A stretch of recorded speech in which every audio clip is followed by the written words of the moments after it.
강남의 고급 웨딩홀, 샹들리에가 반짝이는 천장 아래 하은은 인생에서 가장 완벽한 순간을 맞이했다고 믿고 싶었다. 정성껏 준비한 드레스, 예약부터 장식까지 수개월 동안 준비한 결혼식. 그녀는 이 날이 그동안의 모든 노력과 사랑의 결실이 되기를 바랐다. 하객들의 박수 속에서 두 사람은 부부가 되었고 수많은 축하 인사와 함께 결혼식은 성대하게 마무리되었다. 하객들이 하나둘씩 떠나고 조용해진 홀에 남겨진 사람들은 가족과 가까운 친지뿐이었다. 하은은 겨우 숨을 돌리려는 찰나 시어머니는 말없이 축의금 봉투들을 하나하나 모으기 시작했다. 그것은 자연스럽고 익숙한 손놀림처럼 보였다. 곁에 있던 가족들 누구도 이상하게 여기지 않았다. 그 장면이 끝나기도 전에 시어머니는 결혼식 비용 명세서를 내밀었고 조용히 남겨진 말은 단 하나였다. 그 순간 하은은 자신이 이해하지 못한 장면 속에 있다는 걸 깨달았다. 축하받는 자리라고 믿었던 그 예식은 누군가에게는 철저히 계산된 재정적 기획이었고 누군가에게는 사회적 체면을 위한 행사에 지나지 않았던 것이다. 결혼식을 준비하는 동안 시어머니는 예식장 규모를 키우자고 했고 60상 규모의 연회장을 고집했다. 하은은 양가 하객 수를 고려하면 과하다고 생각했지만 시어머니의 체면을 생각해 따랐다. 그때는 그저 좋은 관계를 위해 작은 부분쯤은 양보해도 괜찮다고 생각했다. 실제로는 하은의 어머니가 대부분의 비용을 마련했고 하은 자신도 적금을 깨며 예식 준비를 했다.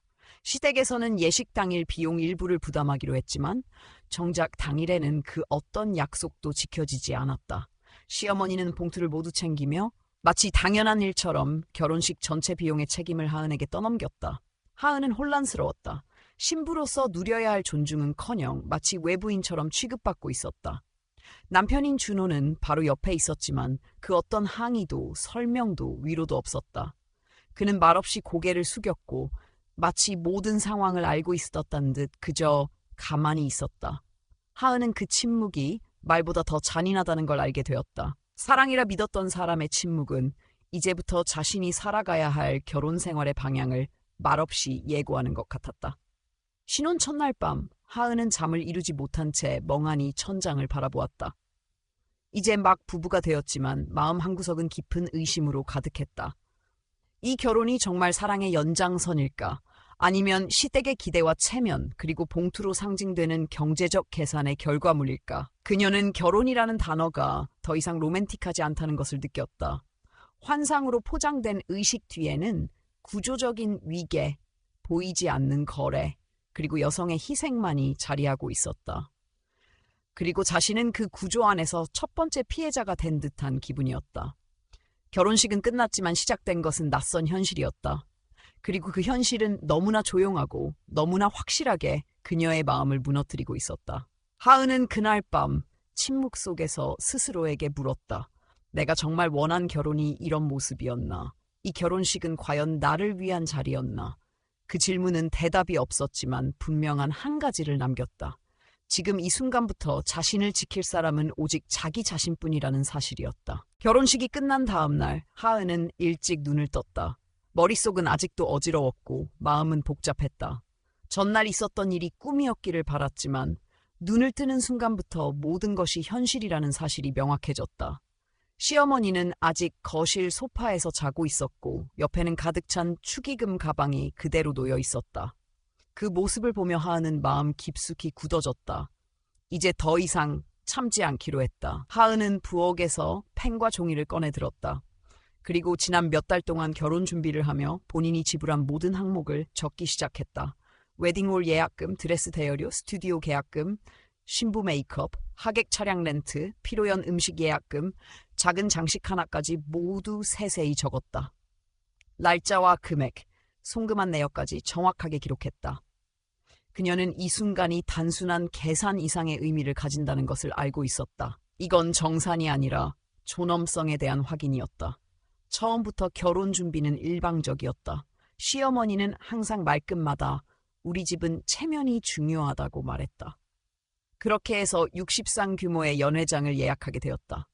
하은은 하객 명단을 보며 이렇게 많은 자리가 필요하지 않다고 말하고 싶었지만 시어머니의 완고한 태도에 눌려 아무 말도 하지 못했다. 결국 비용은 본인이 부담했다. 자신의 돈 그리고 어머니의 퇴직금 일부까지 보태줬다. 하은의 어머니는 하루하루 시장을 돌아다니며 꽃장식을 직접 알아보고 청첩장도 손수 접었다. 웨딩홀 계약 당시에도 시댁에서 일단 비용을 대신 내겠다던 말은 없었고 되려 네가 먼저 결제하고 나중에 우리가 줄게라는 말뿐이었다. 하은은 그 말을 믿었다. 결혼이라는 건 서로 신뢰하는 과정이라 생각했기에 잠깐의 선결제는 문제되지 않는다고 여겼다. 하지만 그 신뢰는 결혼식 당일 축의금과 함께 사라졌다. 시어머니는 봉투를 모두 챙기며 말없이 방으로 들어갔고 뒤에는 하은만 남았다. 말도 없고 설명도 없었다. 준호는 시종일관 침묵으로 일관했다. 그녀가 어떻게 생각하든 어떤 감정을 느끼든 상관없다는 태도였다. 결혼식이 끝난 뒤 집으로 돌아오는 길에 하은은 아무 말도 하지 않았다. 옆에 앉은 준호는 단 한 번도 그녀의 표정을 보지 않았다. 둘은 부부가 되었지만 마음은 더 멀어져 있었다. 집에 도착한 후에도 마찬가지였다. 하은이 어색하게 접시를 닦고 있을 때 시어머니는 소파에 앉아 친척들과 통화를 하며 말했다. 우리 집에서 다 했지 뭐. 저쪽은 신부 화장이나 알아보고 드레스나 입고 온 거지. 그 말에 하은은 숨이 막혔다. 그녀는 엄마의 얼굴이 떠올랐다. 손가락 마디마디가 굳어가던 노년의 어머니가 손수 결혼식 장식을 접고 밤새 드레스 가게를 비교하던 모습. 본인의 마지막 돈을 털어 딸의 앞날을 열어주려 했던 그 정성이 단 몇 마디 말로 무시당하고 짓밟힌 순간이었다. 그날 밤 하은은 잠들 수 없었다. 준호는 옆에서 평온하게 누워 있었지만 하은은 자신이 지금 어떤 결혼 생활의 시작점에 서 있는지 정확히 인지하고 있었다. 이 집은 그녀를 사람으로 대우하지 않았다. 그들에게 있어 하은은 결혼식의 구성 요소 중 하나였고 체면을 위한 인형에 불과했다. 결혼이란 이름의 껍데기 속에서 그녀는 자신의 가치를 지켜야 했다. 사랑을 믿고 시작했던 이 관계는 이미 첫날부터 하은에게 경고를 보냈다. 시댁은 그녀를 가족이 아닌 외부인으로 보았고 그녀의 감정이나 노력은 중요한 고려사항이 아니었다. 하지만 하은은 무너지지 않기로 했다. 가만히 참고 넘기면 그들은 계속해서 같은 방식으로 자신을 대할 것이다. 침묵은 동의가 아니고 순종은 책임 전가의 근거가 아니다. 그녀는 이 결혼이 무너질 수도 있다는 사실을 받아들이기로 했다. 그럼에도 불구하고 자신의 이름과 삶을 지키기 위해선 반드시 맞서야 했다. 하은은 그날 밤 축의금을 가방에 담아둔 시어머니의 모습을 떠올렸다. 누군가에겐 그 돈이 단지 숫자였겠지만 하은에게 그것은 사랑의 무게였고 자존심의 총합이었다. 그리고 그 자존심이 무시당한 자리에서 더 이상 가만히 있을 이유가 없었다. 그녀는 결심했다. 다음날 아침이 되면 이 결혼의 민낯을 있는 그대로 마주할 것이다. 감정에 휘둘리지 않고 침묵에 얽매이지 않으며 오직 자신의 존엄과 삶을 지키기 위해. 그리고 그 첫걸음은 어쩌면 평생 그녀를 오가맬 수도 있는 관계에서 스스로를 해방시키는 것일지도 몰랐다. 다음 날 아침 하은은 정리해둔 내역서를 들고 거실로 나갔다. 종이 위에는 그녀가 결혼 준비를 위해 사용한 모든 비용이 날짜, 항목, 금액별로 나열되어 있었다.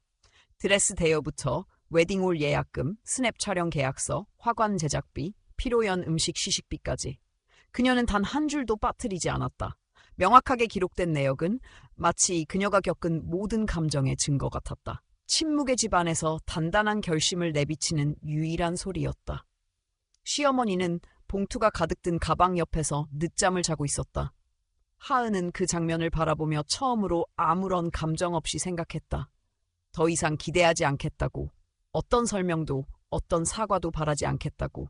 지금 필요한 건 감정이 아니라 정리였다. 시어머니가 눈을 뜨자마자 하은은 종이를 내밀었다. 그리고 조용히 말했다. 이건 내가 결혼 준비하면서 지불한 내역입니다. 어제 받은 축의금을 어머님이 관리하시겠다면 저는 그만큼의 금액에 대해 책임을 요청드릴 수밖에 없습니다. 그녀의 말투는 담담했고 목소리는 낮았지만 단호했다. 시어머니는 처음에는 당황한 듯했지만 곧 표정을 바꾸고 하은을 질책하기 시작했다. 예의가 없다, 말이 짧다, 처음부터 마음가짐이 틀렸다. 하은은 아무런 반응도 하지 않았다. 대신 조용히 가방에서 USB 하나를 꺼내 책상에 올려두었다. 거기에는 지난 몇 달간 결혼 준비를 하며 녹음해둔 대화와 영상이 담겨 있었다. 시어머니가 축의금을 관리하겠다며 했던 말, 예식 비용은 나중에 줄 테니 일단 먼저 결제하라고 했던 상황, 심지어는 하은이 현금으로 전달한 장면까지. 그것을 본 시어머니는 말을 멈췄다. 준호는 그 상황을 보더니 아무 말 없이 방으로 들어갔다. 그 침묵은 더 이상 회피가 아니라 회피조차 포기한 듯한 태도였다. 하은은 그 모든 모습이 더 이상 놀랍지도 않았다. 그녀는 이미 알고 있었다. 기대하지 않으면 실망도 없다는 사실을. 하은은 그 집을 나섰다. 더는 미련이 없었다. 결혼이라는 이름으로 자신을 얽매던 모든 것들을 떼어내기 위해 그녀는 한 발을 내디뎠다. 웨딩드레스를 입은 채로 택시를 탈 수는 없었지만 하얀 신발 위에 묻은 먼지는 오히려 그녀의 선택을 확신하게 했다. 아무도 말리지 않았고 아무도 따라오지 않았다. 하은은 인천에 있는 친정으로 돌아왔다. 문을 열고 들어서는 순간 어머니는 놀라서 손에 들고 있던 냄비 뚜껑을 떨어뜨렸다. 그녀는 아무 말 없이 무릎을 꿇고 울었다. 어머니는 아무것도 묻지 않고 옆에 앉아 등을 토닥였다. 오래전 자전거를 타다 넘어졌을 때처럼 그날도 그 품은 그대로였다. 잠시 후 하은은 어머니에게 모든 이야기를 털어놓았다. 처음부터 있었던 일, 결혼 준비 과정, 시댁에서 있었던 일, 신혼 첫날 밤까지. 어머니는 말을 아꼈고 마지막에 단 한마디만 했다. 이젠 네가 결정할 시간이야. 어디서 어떻게 살든 네가 사람답게 살 수 있는 곳이면 된다고. 그날 밤 하은은 다시 내역서를 정리했다. 거기에는 추가된 비용도 있었다. 병원 예약금, 친구에게 맡긴 피로연 장식비, 그리고 결혼식 전날 급하게 산 액세서리까지. 그녀는 그것들을 모두 봉투에 넣어 복사했다. 복사본은 어머니가 아는 법률사무소에 전달되었다. 혹시 모를 분쟁에 대비하기 위해서였다. 며칠 후 준호에게서 전화가 걸려왔다. 처음엔 안부를 묻더니 곧 태도를 바꾸며 하은이 집을 나간 건 너무했다는 말을 하기 시작했다. 그는 말끝마다 가족끼리 그러는 건 아니다라고 했지만 정작 그가 가족으로서 해준 건 아무것도 없었다. 하은은 그에게 되물었다. 그날 어머니가 축의금을 가져갈 때 당신은 어디 있었냐고. 예식 비용을 내라고 했을 때 왜 아무 말도 하지 않았냐고. 준호는 대답하지 않았다. 하은은 그날 이후 모든 연락을 차단했다. 시댁 식구들은 전화를 걸어왔다. 어떤 이는 회유했고 어떤 이는 질책했다. 하은은 단 한 문장만 문자로 남겼다. 나는 결혼을 한 게 아니라 당신들 가족의 재무 담당자가 된 것 같았다고. 그리고 모든 연락을 끊었다. 그 이후 하은은 어머니와 함께 점심 도시락을 준비해 팔기 시작했다. 새벽부터 반찬을 만들고 직접 배달까지 하며 하루하루를 채워갔다. 어떤 날은 피곤했고 어떤 날은 서러웠다. 하지만 적어도 그녀는 자신이 선택한 삶을 살고 있었다. 타인의 눈치를 보며 체면을 위해 견디는 삶이 아니라 자기 손으로 벌고 자기 이름으로 사는 삶이었다. 주변 사람들은 하은에 대해 수군거렸다. 그렇게 성대한 결혼을 해놓고 며칠 만에 돌아온 걸 이해할 수 없다는 말도 있었고 그래도 다시 돌아가야 하지 않겠냐는 말도 있었다. 하은은 그런 말들에 반응하지 않았다. 이미 그들의 말이 그녀의 인생을 대신 살아주지 않는다는 걸 알았기 때문이었다. 한 주가 지나고 시어머니가 친정집 앞에 나타났다. 어두운 보라색 한복에 커다란 가방을 들고 있었다. 그녀는 조용히 하은을 불렀고 하은은 말없이 차를 대접했다. 시어머니는 테이블 위에 축의금 봉투 가방을 올려두고 말했다. 축의금은 총 1,800만 원이었고 그중 200만 원은 부부의 결혼 선물로 남기겠다고 했다. 나머지는 하은이 결정하라고. 하은은 그 제안에 웃지도 않았다. 그녀는 말했다. 내가 원한 건 돈이 아니라 존중이었다고. 하지만 그건 한 번도 받은 적 없다고. 시어머니는 가만히 있다가 조용히 말했다. 일이 이렇게까지 될 줄 몰랐다고. 가족이 이렇게 갈라질 줄 몰랐다고. 준호는 아직도 하은을 기다리고 있다고도 했다. 하지만 하은은 더 이상 아무런 감정이 없었다. 분노도 슬픔도 애정도 아니었다. 그녀는 담담하게 말했다. 이 결혼이 무너진 건 내가 떠났기 때문이 아니라 그쪽이 처음부터 날 사람으로 보지 않았기 때문이라고. 시어머니는 아무 말 없이 일어섰고 조용히 집을 떠났다. 그날 하은은 처음으로 마음 깊은 곳에서 숨을 내쉬었다. 누군가에게 설명하거나 증명하지 않아도 된다는 자유. 이제야 비로소 그녀의 인생이 시작된다는 감각이었다. 시어머니가 떠난 뒤 며칠 동안은 별다른 일이 없었다. 하은은 도시락 배달 일을 계속하면서 조금씩 안정을 되찾아갔다. 시장에서 직접 장을 보고 어머니와 반찬을 만들고 정리된 주방에서 조용히 매출을 정리하는 그 일상이 그녀를 지탱해 주었다. 감정은 단단해졌고 얼굴에 드리워졌던 긴장감도 조금씩 옅어졌다. 그러던 어느 날 다시 시어머니가 찾아왔다. 이번엔 빈손이 아니었다. 손에 들린 얇은 서류 봉투 안에는 상가 임대차 계약서 초안이 들어있었다. 서울 외곽 신도시에 새로 조성된 시장 근처에 위치한 상가. 아직 입점률은 낮았지만 유동인구가 점점 늘어나는 지역이었다. 시어머니는 말했다. 너의 음식 솜씨는 이미 입소문이 나고 있다. 이참에 제대로 된 가게 열어보자고. 보증금은 자신이 내고 운영은 전적으로 하은에게 맡기겠다고. 하은은 선뜻 대답하지 않았다. 그 제안은 달콤했지만 동시에 위험했다. 도움이라는 이름으로 다시 얽매이게 되는 건 아닐까?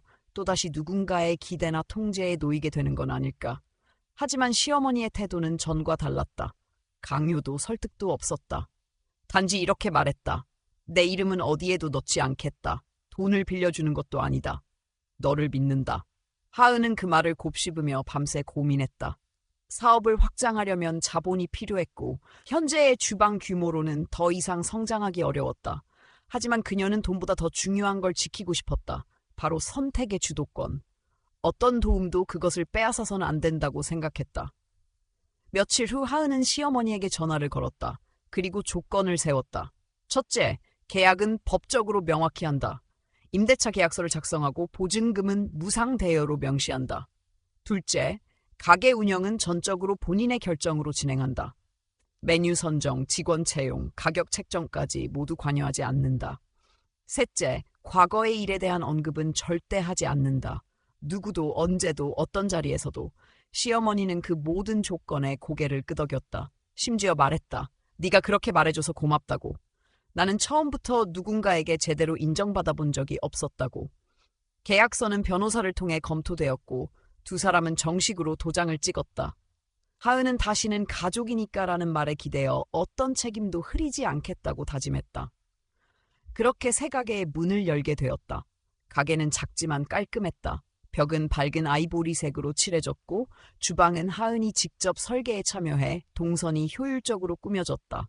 메뉴는 단출했지만 정성스러웠다. 도시락뿐 아니라 점심 식사 메뉴, 간단한 반찬 판매까지 포함되었다. 오픈 초기엔 손님이 적었다. 낯선 동네, 생소한 간판, 홍보도 부족했다. 하지만 하은은 초조해하지 않았다. 음식에 대한 자신감이 있었고 무엇보다 정직하게 만들고 있다는 자부심이 있었다. 몇 주가 지나자 하나둘 단골이 생겼다. 근처 사무실 직원, 학원 선생님, 시장 상인들이 점심시간마다 들렀고 반찬을 사가기 위해 일부러 들르는 이들도 생겼다. 시어머니는 약속대로 단 한 번도 가게에 나타나지 않았다. 전화도 하지 않았고 조언도 없었다. 하은은 이상하게 느끼기도 했지만 동시에 안도했다.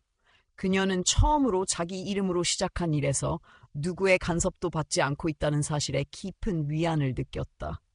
한 달 뒤 첫 수익 정산을 마친 날 하은은 어머니와 함께 조용히 식사를 했다. 매출은 크지 않았지만 고정비를 제외하고도 소소한 이익이 남았다. 하은은 그 수익의 일부로 어머니에게 새 핸드폰을 사드렸다.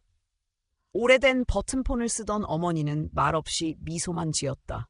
하은은 밤마다 장부를 정리하며 문득 생각했다. 만약 내가 시어머니의 제안을 거절했다면 지금쯤 어떤 삶을 살고 있을까? 그 생각이 들 때마다 그녀는 고개를 저었다. 중요한 건 제안을 받아들였느냐가 아니라 어떤 방식으로 받아들였느냐다. 그녀는 도움을 받았지만 조건을 설정했고 주도권을 유지했다. 그것이 바로 이전의 결혼 생활과는 달랐다. 침묵으로 모든 걸 덮었던 과거와는 달리 이번에는 스스로 목소리를 냈고 경계를 세웠다. 가게는 점점 자리를 잡아갔고 SNS를 통해 손님들이 인증사진을 올리며 자연스러운 홍보도 이루어졌다. 하은은 메뉴에 하은표 엄마 밥상이라는 이름을 붙였다. 그리고 하루에도 몇 번씩 반복해서 떠올렸다. 이 이름이 부끄럽지 않도록 만들자고. 그해 겨울 첫 번째 눈이 내리던 날 하은은 창밖을 바라보다가 문득 한 가지를 깨달았다. 누군가에게 인정받는 삶이 아니라 내가 나를 인정할 수 있는 삶이 진짜였다는 걸. 그동안 너무 많은 시간을 남의 기대에 맞추며 살았다. 이제는 그럴 필요가 없었다. 그녀는 가게에 불을 끄고 조용히 문을 닫았다. 그리고 마음속으로 말했다. 오늘 하루도 잘 버텼다고. 아주 잘했다고. 겨울이 깊어가던 어느 날 아침, 가게 문을 열기 전 하은은 평소처럼 장을 보고 돌아오던 중 어머니의 낯빛이 이상하다는 걸 느꼈다. 아무 말 없이 주방 정리를 하던 어머니는 갑자기 가슴을 움켜쥐듯 책상에 엎드렸다. 하은은 순간적으로 모든 걸 내려두고 가까운 병원으로 달려갔다. 구급차를 부를 틈도 없이 인근 시장 상인에게 택시를 잡아달라 부탁했고 시장 사람들의 도움으로 병원에 도착했다. 진료 결과는 생각보다 심각했다. 노년기 심혈관계 이상 증세, 즉시 대학병원으로 전원해야 하는 상황이었다. 의사는 빠른 처치가 생명을 좌우한다고 단호하게 말했다. 하은은 고개를 끄덕였지만 머릿속은 이미 멍해진 상태였다. 입원비, 검사비, 시술비까지. 병원비가 얼마가 나올지 가늠조차 되지 않았다. 손에 쥐고 있는 건 겨우 장본 영수증과 계산할 겨를도 없이 들고 온 카드뿐이었다. 하은은 수납창고 앞에서 한참을 서성였다. 그동안 가게를 운영하며 번 수익은 장비 교체와 새로 고용한 보조인건비에 대부분 쓰였고 저축은 고작 몇십만 원 수준이었다. 그녀는 머리를 감싸며 누구에게 전화를 해야 할지 고민했다. 하지만 이미 가족들과의 연락은 모두 끊긴 지 오래였다. 손에 쥐어진 폰은 낯선 이름조차 없었다.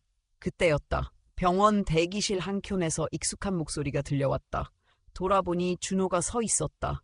손에는 편의점에서 산 듯한 생수병이 들려 있었고 그의 표정은 무표정에 가까웠다. 하은은 무슨 말을 꺼내야 할지 몰랐지만 준호는 조용히 벤치에 앉았다.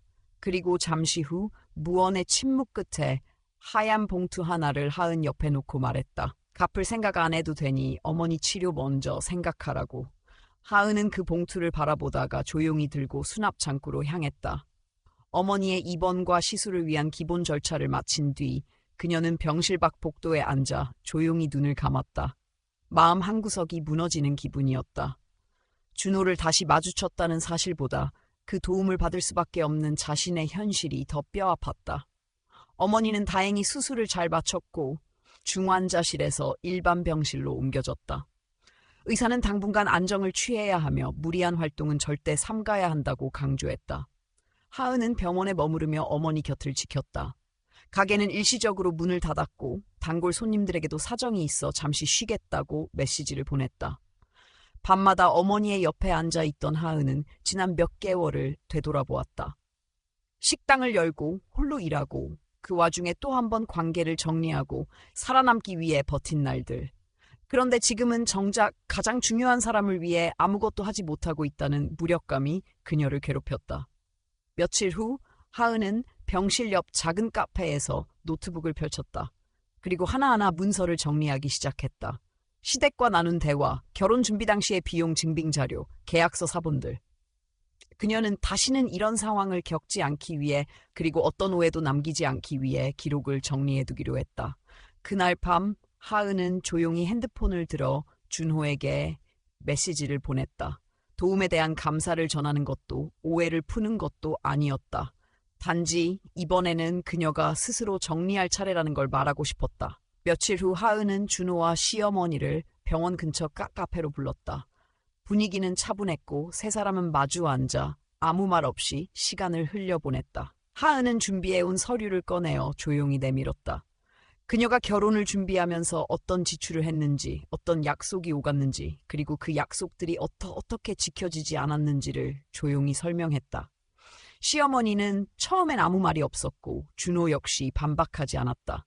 그녀는 단지 하나의 요구만 했다. 돈을 돌려달라는 것도 책임을 묻겠다는 것도 아니었다. 다만 한 번만이라도 그녀의 입장에서 생각해보라고, 그녀가 이 자리에 오기까지 얼마나 많은 자존심을 버려야 했는지를. 카페 안은 정적이 감돌았다. 그리고 긴 침묵 끝에 시어머니는 조용히 고개를 숙이며 말했다. 그땐 미처 몰랐다고. 처음부터 너를 받아들이지 않았던 건 내 고집이었고 그게 너를 이렇게 만든 것 같다고. 그녀는 더 이상 아무 말도 하지 않았다.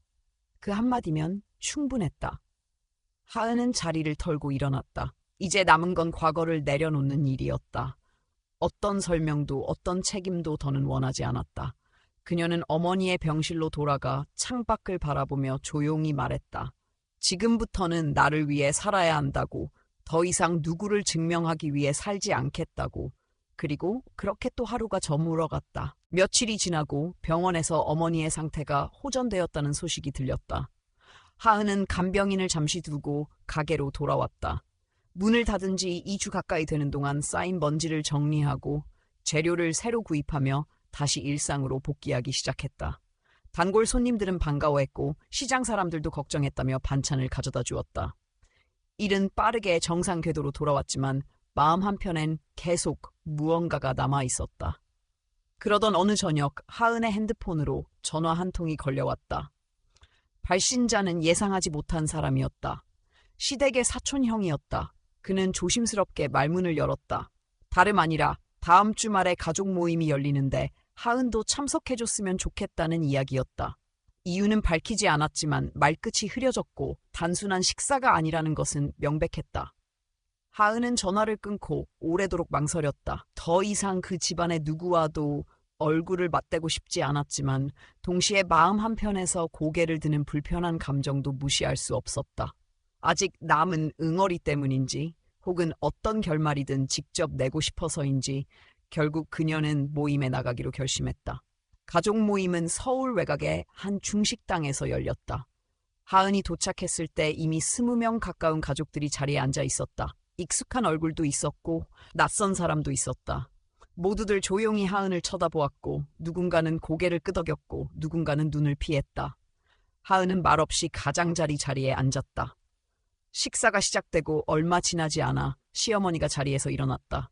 단정한 옷차림, 차분한 말투로 조심스럽게 말을 꺼냈다. 지금까지 있었던 오해에 대해 미안하다고 했다. 자신의 완고함이 상황을 이 지경까지 몰고 왔고 지금에야 깨달았다고 했다. 가족이라는 말의 무게를 이제야 느낀다고 했다. 하은은 조용히 들었다. 그 말이 진심인지 형식인지 판단하지 않았다. 더 이상 타인의 말에 일희일비하고 싶지 않았다. 그저 듣는 것으로 좋겠다. 그 다음엔 준호가 일어났다. 그는 술잔을 들고 하은을 향해 조용히 말했다.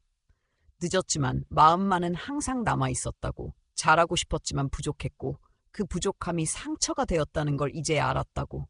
하은은 여전히 아무 말도 하지 않았다. 그리고 갑자기 멀찍이 앉아있던 큰아버지가 자리에서 일어났다. 그는 마이크를 잡고 조용히 말했다. 가족 모두가 모인 자리에서 이야기하는 김에 제안 하나 하고 싶다고. 준호와 하은 다시 시작해보는 게 어떻겠냐는 말이었다. 이제 다 지나간 일이고 서로 잘 안다면서. 그렇게 다들 보는 앞에서 다시 손잡고 가정을 꾸리면 얼마나 좋겠냐고. 순간 식당 안은 조용해졌다. 사람들의 시선이 하은에게 집중되었다. 누군가는 기대하는 표정이었고 누군가는 놀란 눈치였다. 준호는 아무 말 없이 시선을 피했다. 시어머니는 얼굴에 감정을 담지 않았지만 그 침묵은 이미 동의처럼 보였다. 하은은 자리에서 일어났다. 그리고 조용히 말했다. 고마운 제안이지만 나는 다시 시작할 마음이 없다고. 오늘 이 자리는 끝맺기 위해 나온 것이지 다시 엮이기 위해 온 자리가 아니라고. 나는 물건이 아니고 필요할 때 꺼내 쓰는 사람이 아니라고. 그 말에 누구도 더 말을 잇지 못했다. 하은은 조용히 고개를 숙이고 자리를 떠났다. 식당을 나서자 겨울바람이 불었다. 그녀는 버스 정류장까지 천천히 걸었다. 오늘 일은 아마 오래도록 입에 오르내릴 것이다. 누군가는 그녀를 욕할 것이고 누군가는 안타까워할 것이다. 하지만 그것이 무슨 상관이었을까? 그녀는 오늘 스스로의 선택을 확실히 마무리했다. 집에 돌아오니 어머니는 미소 지으며 따뜻한 국을 데우고 있었다. 하은은 조용히 앉아 밥을 먹었다. 아무 말 없이 흘러가는 그 시간이 무엇보다 소중하게 느껴졌다. 며칠 후 시어머니가 다시 가게를 찾았다. 이번엔 혼자가 아니었다. 3살 남짓한 여자아이가 그녀의 손을 붙잡고 있었다. 그녀는 조용히 말했다. 준호의 아이라고. 엄마는 아이를 낳고 떠났고 지금은 아무런 연락도 닿지 않는다고. 자신은 이제 아이를 돌볼 힘이 없고 맡길 사람도 없다고. 하은은 아무 말 없이 아이를 바라보았다. 아이는 해맑게 웃고 있었고 낯선 사람 앞에서도 두려움이 없어 보였다. 시어머니는 말했다. 네가 아니면 이 아이를 지켜줄 수 있는 사람이 없을 것 같다고. 너만이 이 아이에게 따뜻한 어른이 되어줄 수 있을 것 같다고. 하은은 대답하지 않았다. 마음속에 수천 가지 감정이 교차했지만 말로는 표현되지 않았다. 그날 밤 그녀는 오래도록 고민했다.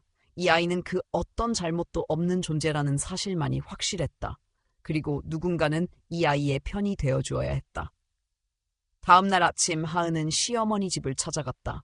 아이는 작은 인형을 안고 있었다. 하은은 조용히 말했다. 오늘부터 내가 데리고 갈 테니 아이 짐을 챙겨달라고. 시어머니는 눈물을 흘리며 고개를 끄덕였다. 그날 이후 하은의 집엔 또 다른 생명이 함께했다. 이름은 유진. 하은은 유진에게 엄마라는 호칭을 강요하지 않았다. 그저 하루하루를 함께 보내며 서로를 알아갔다. 유진은 곧 익숙해졌고 하은의 손을 잡고 시장을 다니고 반찬을 고르며 웃기 시작했다. 하은은 문득 깨달았다. 가족이라는 건 혈연이 아니라 마음이라는 것을. 그리고 지금 이 아이와 함께하는 하루하루가 어떤 과거보다도 더 진짜 삶이라는 것을. 그렇게 그녀의 삶은 또 한 번 새로운 방향으로 흘러가기 시작했다. 유진이 하은의 집에 온 후 일상은 완전히 달라졌다.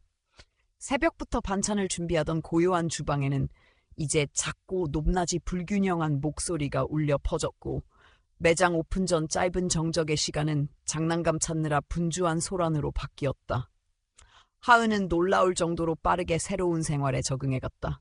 유진은 아직 어색한 듯 하은을 이모라고 불렀지만 두 사람 사이엔 이미 낯선보다는 묘한 신뢰와 친밀함이 자라나고 있었다. 처음 며칠은 유진이 자주 악몽을 꿨다.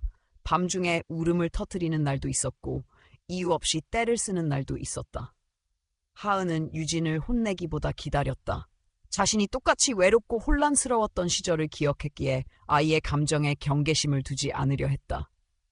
시간이 조금씩 흐르자 유진은 하은 옆에서 잠드는 걸 익숙해했고 일어나자마자 제일 먼저 그녀를 찾는 날이 많아졌다. 주변 사람들의 반응은 제각각이었다. 동네 아주머니 중 몇몇은 대놓고 묻기도 했다. 정식 입양한 거야? 엄마도 아닌데 왜 네가 키워? 하은은 그런 질문에 대꾸하지 않았다. 그저 아이가 필요한 사람이고 자기는 그 사람일 수 있다는 사실만이 중요했다. 식당 일은 유진이 온 후에도 계속되었다. 하은은 유진을 유치원에 보내고 난 뒤 장을 보고 점심 장사를 준비했다. 저녁 무렵이면 유진이 돌아왔고 작은 매장 한쪽 구석에서 그림을 그리고 색연필을 굴리며 시간을 보냈다. 가끔은 손님들이 유진을 귀엽다며 말을 걸었고 유진은 수줍게 웃으며 대답했다. 어느 날은 시장에서 가장 오래된 떡집 아주머니가 하은에게 말했다. 그 아이 너랑 눈빛이 닮았어. 참 신기해. 하은은 대답하지 않고 웃었다. 주말이면 하은은 유진과 함께 근처 공원으로 갔다. 벤치에 앉아 김밥을 나눠 먹고 유진이 만든 꽃목걸이를 목에 걸었다. 사진도 많이 찍었다. 유진은 하은의 휴대폰 갤러리를 자주 들여다보며 묻곤 했다. 이건 언제야? 이때 나 몇 살이야? 하은은 그런 유진의 질문에 세심하게 대답해줬다. 가족 사진 한 장 없던 과거를 보상하듯 둘의 추억이 사진 속에 점점 쌓여갔다. 어느 날 밤 유진이 조용히 하은 옆에 누워 속삭였다. 이모, 나 엄마라고 불러도 돼? 그 말에 하은은 대답을 하지 못했다. 목이 메었고 마음이 무거워졌다. 그녀는 유진이 그 단어를 말할 줄 몰랐다고 생각했기 때문이다. 하지만 유진은 다시 말했다. 엄마처럼 나 챙겨주니까. 하은은 조용히 고개를 끄덕였고 그날 이후 유진은 그녀를 엄마라고 불렀다. 행복은 조용히 찾아왔고 예고 없이 자리 잡았다. 하은은 이제 하루를 살아가는 이유가 명확했다. 예전에는 스스로를 지키기 위해 살았다면 지금은 누군가를 지켜내기 위해 살고 있었다. 그 차이는 작지만 컸고 무게는 다르지만 견딜 수 있었다. 그러던 어느 날 가게에 낯선 여자가 나타났다. 말끔한 외모, 날카로운 눈빛. 그녀는 유진을 보자마자 굳은 표정으로 다가왔다. 그리고 차갑게 말했다. 그 아이는 내 딸이야. 하은은 말문이 막혔다. 여자는 자신이 유진의 생모라고 했다. 과거 여러 사정으로 아이를 맡기고 떠났지만 이제 다시 데려가고 싶다고 했다. 그녀는 법적 친권이 자신에게 있음을 강조했고 하은이 어떤 절차로 아이를 데리고 있는지를 따져 물었다. 하은은 침착하게 대응했지만 마음은 혼란스러웠다. 모든 걸 잃는다는 공포가 눈앞에 와 있는 것 같았다. 그날 밤 하은은 잠을 이루지 못했다. 유진은 아무것도 모른 채 하은 옆에서 평화롭게 잠들어 있었고 그 얼굴을 보며 하은은 결심했다. 절대로 아이를 떠나보낼 수 없다고. 혈연이 사랑을 증명하지 않는다는 걸 자신은 누구보다 잘 알고 있었다. 그 다음 날부터 하은은 입양에 대한 법률 상담을 받기 시작했다. 정식으로 보호자가 되기 위한 절차를 밟았고 필요한 서류를 하나하나 준비했다. 생모 측에서 반발할 것을 예상하면서도 하은은 물러서지 않았다. 그녀는 말했다. 아이에게 필요한 건 책임이고 나는 이미 그 책임을 감당하고 있다. 시간은 느리게 흘렀고 법적 과정은 길고 복잡했다. 그러나 하은은 포기하지 않았다. 주변에서 도와주는 사람도 생겼고 유진의 유치원 선생님은 진심 어린 진술서를 써주었다. 동네 주민들 역시 하은과 유진이 가족처럼 살아온 모습을 증언해 주었다. 마침내 아이를 안정적으로 보호할 수 있는 임시 보호자로서의 자격이 공식적으로 인정되었다. 완전한 입양까지는 시간이 더 필요했지만 적어도 유진이 당장 다른 곳으로 보내질 일은 없었다. 하은은 안도의 한숨을 내쉬었고 유진은 아무것도 모른 채 하은 품에 안겨 잠들었다. 그날 밤 하은은 작은 노트에 이렇게 적었다. 나는 유진의 엄마다. 누구도 부정할 수 없는 마음으로 맺어진 진짜 엄마. 그리고 그 글씨를 바라보며 조용히 다짐했다. 어떤 외풍에도 흔들리지 않겠다고. 이제 이 아이의 울타리는 내가 되어야 한다고. 그렇게 또 다른 싸움이 시작되고 있었다. 하지만 이번엔 두려움보다 확신이 더 컸다. 봄이 되자 유진은 더 밝아졌다. 유치원에 가는 발걸음도 가벼워졌고 친구 이야기를 쉴 새 없이 하은에게 들려주었다. 하은은 아침마다 유진의 도시락을 챙기며 계절이 바뀌었음을 실감했다. 어느새 유진의 키는 조금 더 자랐고 글자도 서툴지만 읽기 시작했다. 밤이면 함께 동화책을 읽었고 주말이면 시장 골목을 천천히 걸으며 작은 떡집에 들렀다. 사람들은 이제 유진을 하은의 딸로 자연스럽게 받아들였다. 가게도 조금씩 커졌다. 인근 회사들에서 단체 도시락 주문이 들어오기 시작했고 블로그에 소개된 후 손님이 더 늘었다. 하은은 기존보다 넓은 가게로 옮기기로 결정했다. 이사 준비로 분주한 나날이 이어졌고 그녀는 마치 처음 식당을 시작했을 때처럼 긴장되면서도 설레었다. 이삿날 아침, 어머니는 작은 상자를 꺼내 하은에게 건넸다. 오래된 목재 상자 안에는 결혼식 날 사라졌던 은팔찌가 들어있었다. 그 팔찌는 한때 시어머니가 챙겨갔다가 끝내 돌려주지 않았던 물건이었다. 어머니는 상자를 건네며 말했다. 그때 이걸 찾지 못해 속상했었지. 그 사람이 며칠 전에 가게에 와서 이걸 맡기고 갔더라. 하은은 묵묵히 상자를 닫았다. 과거는 돌아오지 않지만 그 흔적은 남아 사람을 만든다. 며칠 후 병원에서 전화가 왔다. 시어머니가 말기 암 진단을 받고 입원 중이라는 연락이었다. 상태가 악화되어 보호자 서명이 필요하다는 말에 하은은 조용히 병원을 찾았다. 병실은 조용했고 시어머니는 눈을 감은 채 누워 있었다. 그녀는 하은이 온 걸 알아차리곤 힘겹게 눈을 떴다. 그리고 작은 목소리로 말했다. 미안하다. 나는 끝까지 너를 오해했구나. 하은은 아무 말 없이 입원 동의서에 서명했다. 그녀는 더 이상 누구를 용서한다거나 용서받는 관계를 상정하지 않았다. 그저 사람 대 사람으로서 마지막 순간을 외면하지 않으려 했을 뿐이었다. 시어머니는 눈을 감기 전 유진을 잘 부탁한다고 다시 한번 속삭였다. 하은은 그 말에 대답하지 않았다. 이미 유진은 그녀의 삶 그 자체였기에 더 부탁받을 일도 없었다. 며칠 뒤 시어머니는 조용히 세상을 떠났다. 장례식은 간소하게 치러졌고 준호는 하은에게 감사 인사를 전했다. 그는 다시 시작하자는 말은 꺼내지 않았다. 대신 그저 이렇게 말했다. 유진을 지켜줘서 고마워. 하은은 고개를 끄덕였을 뿐이었다.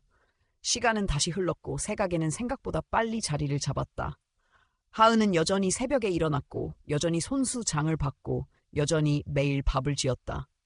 다만 달라진 것이 있다면 이제는 그 모든 일이 그녀 혼자만을 위한 일이 아니라는 점이었다. 유진은 학교에 입학했고 교실 앞에서 어리둥절한 얼굴로 하은을 올려다보며 손을 흔들었다.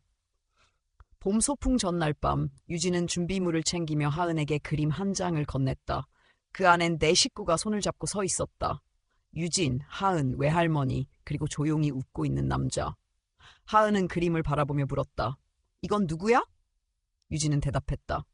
우리 집에 자주 오는 의사 아저씨. 엄마 좋아하잖아. 하은은 웃음을 참을 수 없었고 유진은 그 웃음에 더욱 크게 웃었다. 그 남자는 하은이 병원에서 어머니를 간호하던 시절 알게 된 의사였다. 유진을 진료해준 인연으로 가끔 식당에 들렀고 아이와도 가까워졌다. 그는 조용한 사람이었지만 필요한 순간엔 늘 곁에 있어줬다. 하은은 그에게 마음을 연다는 것이 사랑을 시작한다는 뜻이 아니라는 걸 안다. 그저 다시는 누군가에게 휘둘리지 않으면서 누군가와 나란히 걷는 법을 배우는 중이었다. 어느 일요일 아침 유진은 하은에게 물었다. 엄마는 왜 혼자 살았어? 하은은 대답했다. 엄마가 누군가에게 필요하다는 걸 몰랐던 적이 있었거든. 유진은 한참을 생각하더니 말했다. 나는 엄마 없으면 안 돼. 그 말에 하은은 아무 말도 하지 않았다. 대신 아이의 머리를 쓰다듬는 대신 조용히 식탁에 앉아 아침을 차렸다. 삶은 언제나 계획대로 흐르지 않았다. 때론 부서졌고 때론 다시 쌓아 올려졌다. 하은은 더 이상 완벽한 미래를 꿈꾸지 않았다. 다만 오늘 하루의 온기를 놓치지 않으려 애썼다. 누군가는 그녀의 인생을 안타깝다고 말할지 몰랐지만 그녀는 알았다. 가장 깊이 부서졌던 순간이 가장 단단한 자신을 만들어주었다는 것을, 그리고 그것만으로 충분하다고 믿었다. 하루는 가게에 낯선 손님이 찾아왔다. 조용히 식사를 마친 뒤 그는 하은에게 말했다. TV에서 보고 왔어요. 용기 내줘서 고마워요. 하은은 고개를 숙이며 웃었다. 말이 많지 않은 인사였지만 그 말은 오래도록 마음에 남았다. 가끔은 그렇게 이름 모를 사람의 말 한마디가 삶을 붙잡아주는 날도 있다. 그날 밤 하은은 노트한 귀퉁이에 이렇게 적었다. 살아간다는 건 끝없이 부서지고 다시 살아나는 일이다. 나는 오늘도 부서졌지만 또다시 살아난다. 그러니까 내일도 괜찮다. 오늘 이야기 끝까지 관심 가지고 들어주셔서 진심으로 감사합니다.